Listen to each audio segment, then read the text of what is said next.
Huh. Well, take three, all my wonderful plant growers. Yeah, take three. First time I got so sidetracked. Second time, I did not turn the mic on, so I had no volume. That's happened before. This is the third time. And anyone that does videos or puts videos out on YouTube knows that, you know, by the time sorry guys, it's windy out right now. You try to do a video a couple more than once and you just get frustrated and your videos get shorter and shorter because you just want to get it done. But here it is, guys. Here's my weekend update.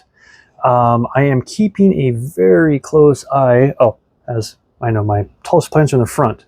My Judith Hindles here are so big, it's hard for me to get around. Whoop, as I beat these things up. Yeah, sticky. Love it. But I'm real sticky. Oh man. That guy right there. Let me zoom in on that. You're grainy. My good old zoom there makes it too grainy. But yeah, no veins. I'm going to call that my vein free. That is a purpura, I do believe. These were all seed grown from a seed pack, a collection. So let me see if I can get back in there. A purpura with no veins and anthocyanin free. The reason why I'm looking at that is because my other one here, you can obviously see that it does have some veining going on. Yeah, in my opinion, that's just typical. But that guy there doesn't have any veins at all whatsoever, as I make my picture out of focus there. And then I've got my other Sarracenias. You can see they're coming right up through, growing nice and big. Yeah. But yeah, all my seed grown, nice big wide traps coming up. So this year is when I'm probably going to start to whittle down to some of the final plants for those. I got my Drosera, my capensis here. These are all from California Carnivores, basically. These are my plants that I'm keeping for seed, except this guy. That's a Bot River. Yeah. That's a whole pot of Bot River there. I don't know what I'm gonna do with it, but I already selected the Bot River plants that I'm going to keep for seed. So based on color, size, yeah, I'm going to keep those for seed. So I know, guys, seeds are variable. I already know all that. But Stellidium, yeah, I have a guy. I saw your message from last weekend. I do have two small Stellidium plants that are going to be getting sent out to you. But yeah, Stellidium, there's the flowers there for you. Let me see if I can get beautiful flowers on the Stellidium. Grows like a weed. Don't put this in your pots where you don't want it to grow, because it does that. It does that. I mean, if there's a root, and if that root sees light, you're going to have a plant. So Stellidium, when I say it's a weed, guys, it's a weed, hands down. And the roots go deep. They go down. I have a planter outside that the roots are, about 5 inches, 5 or 6 inches down. They'll send a root down and they'll go horizontally and then send a plant up. So it's a weed, guys. But really cool weed. Yeah, there's my, get it out here. There's my Scotts River there for you. My newest edition from California Carnivores. Oh, as I knock it over and make it really mad at me. What I've learned about most carnivorous plants is they're not as sensitive. It's kind of hard to put those words correct. They're not as sensitive as people make them out to be. I mean, at all. They're sensitive in the way where you can kill them with too much water and you can kill them with not enough water. that's really the only way, and not enough light. So three things is how you really can negatively affect your carnivorous plants: is underwater, overwater, light, not enough light. Yeah, so those are my typical Venus flytraps, and of course there is my wonderful mutated, let me see if I can get around here again there for you guys, traps on that Venus flytrap. You notice it's got a little bit of yellow in it. It's lacking a little bit of nitrogen, but at the same time, my other typicals have a little bit of yellow in it.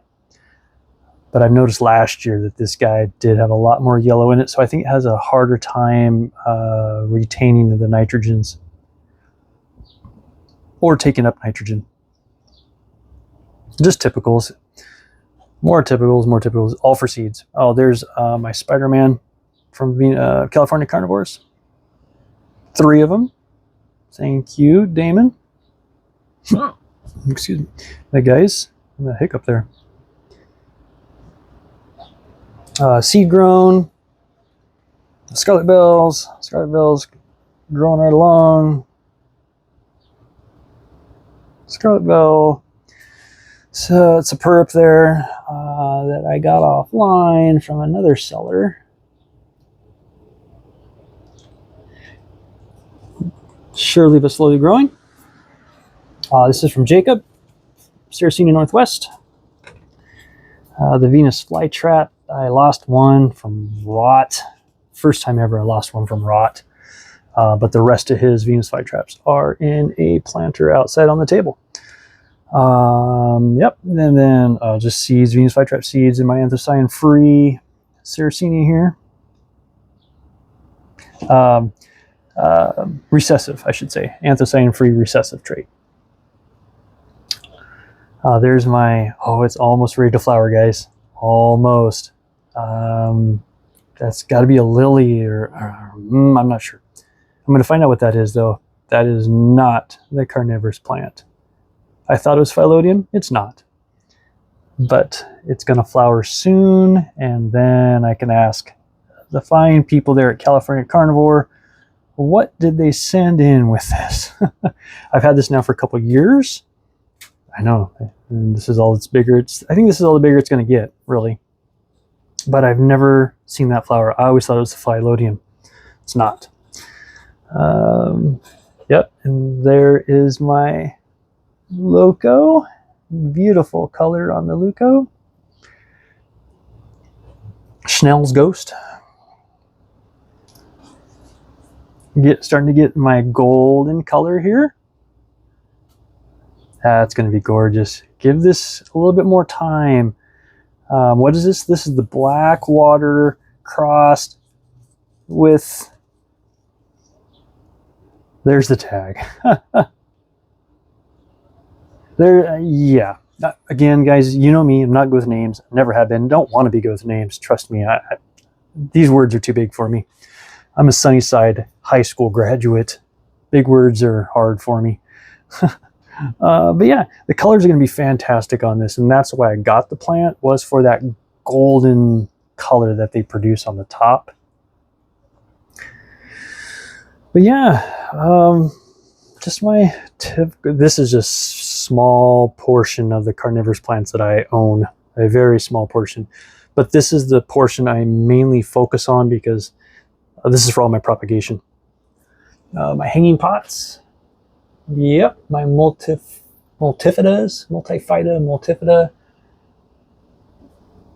That thing grows like a weed.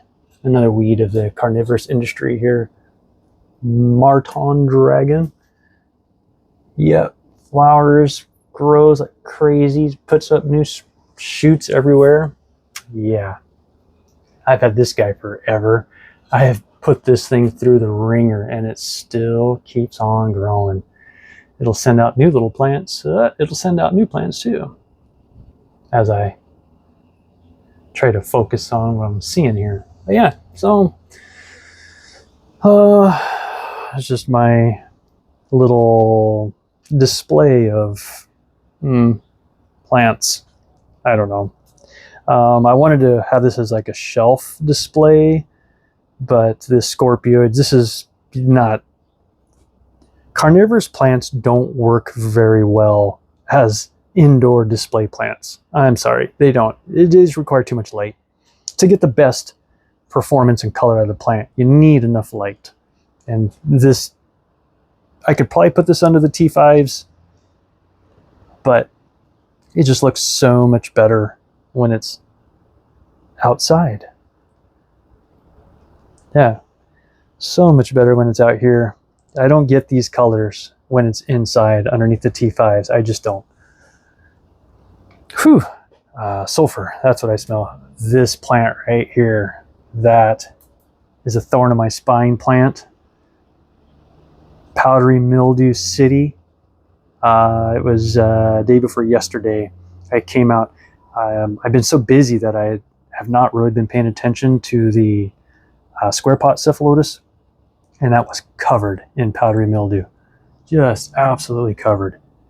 But sulfur clears that up. If you do it twice, I do it twice, one weekend, do the next weekend, it usually clears it up in the spots where it was affected.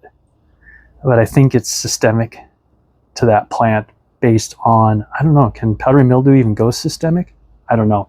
But it was everywhere on the plant. I've never seen it like that before. I'll get small little spots here and there, but nothing like I've seen on that. Another Agnes. These are all my typicals. Coal Mine Beach, typical. There, I did air quotes for you guys.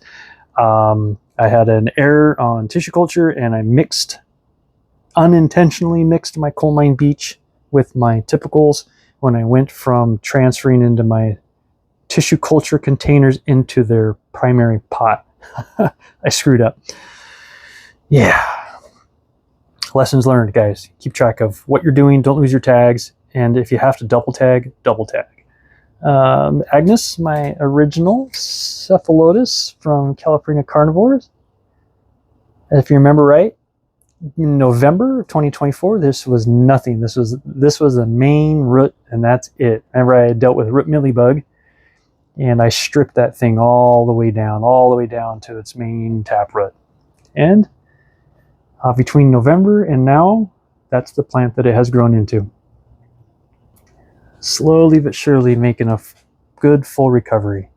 Here's John's typical Cephalotus. I don't want to zoom in too far. It gets too grainy with this phone. Sorry, the sun is shining just perfect right in on it. But that's John's typical. The picture is probably, I'm probably approaching 2 inches on the biggest picture. Sorry, the wind, guys. Central Washington for you. 38 mile an hour gusts today. Blows these panels around. And then, of course, I have my Dewy Pine. Am I zoomed out? I am. Zoomed in? Oh. Dewy Pine. So, he is changing color, as you can see, now that it's outside in full sun. Some of the leaves are getting a little red hue to it, possibly some sunburning. Got to remember this was grown indoors for all of the winter. Moved outside for a couple hours at a time, and now it's outside full time. And what I do is I watch the dew production, and I watch the new growth production. Because if you're going to get any root issues, it will tell you really fast based on the dew production. Kind of like the same with like Cephalotus. If you have if your pitchers are dry, check the roots. Now, this is all my opinion, guys. Okay, this is not rule of the land. This is how I do it. If the pitchers are dry, it's a good time to probably inspect the roots. These pitchers will maintain their own fluid levels with a good, healthy root system. I would dump one over for you, but I would lose all my water. But yeah, they will. As a matter of fact, I will come over here and I'll jiggle the pot just a little bit, and I will check. So all my pot all my pitchers here, they are full. So they're full. So I know that that plant is good to go and healthy. Do I have any open traps here yet? Not really. This trap is going to open first. But yeah, so I really can't check and see the status of its roots. But yeah, these pitchers will be full. Not full, but they will have liquid in them. Oh yeah. I mean, I don't want to dump it out. But yeah, a healthy root is a healthy pitcher. Most all these leaves that are red are from sunburn, from going from inside to outside.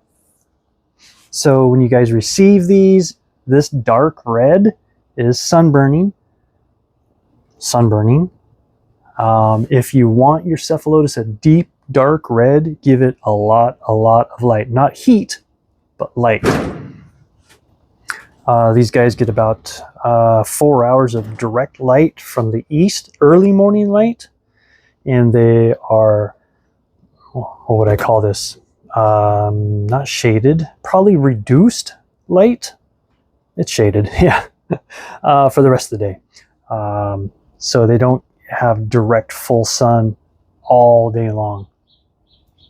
But yeah, then that's what that gives me. You can see all the new pictures popping out now. That's what I look for. I've mentioned that before, is when I move a plant from inside to outside, if it's not forming new growth, then that's telling me that I made it really mad and it's going to take a while for it to recover. But I look for the new growth. Like this plant here,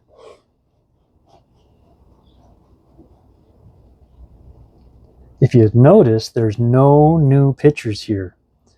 So I'm keeping my eyes on that because there's no pictures, no new pictures. So that's what I do. I just check. The plant will tell you what's going on. But otherwise, it's a greenhouse. Yeah, there's my containers. Flood the table. That's for my mist, 12-head mister. Keeps humidity up. These guys love humidity. But when I pull these panels off, it leaves this all the way around. It's what is that, 4 feet tall, and it's all that humidity just kind of sits in here, so it's perfect for the summertime or a hot day. But yeah, 17 minutes. Well guys, I'm going to end the video there. I don't want to make it too long. I don't want to bore you guys, but yeah, here's my plans for you. Another week, another day in the wind. Thanks for watching, guys.